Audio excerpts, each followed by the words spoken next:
كان صديقا نبيا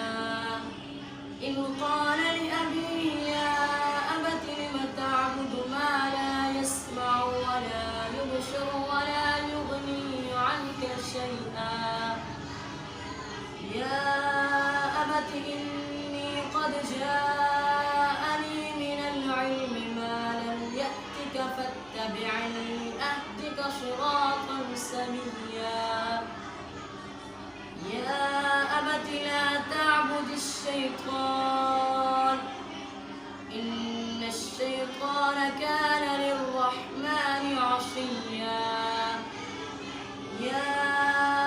أبت إني أخاف أن يمسك عذاب من الرحمن فتكون للشيطان وليا قال أراغب أنت عن آلهتي يا إبراهيم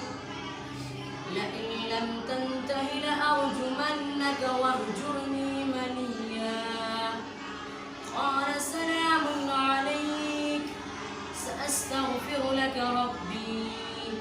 إنه كان بي حفيا وأعتزلكم وما تدعون من دون الله وأدعو ربي عسى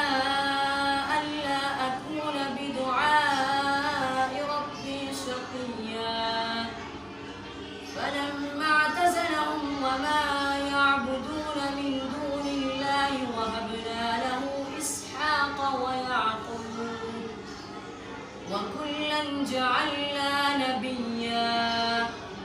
ووهبنا لهم من رحمتنا وجعلنا لهم لسان صدق عليا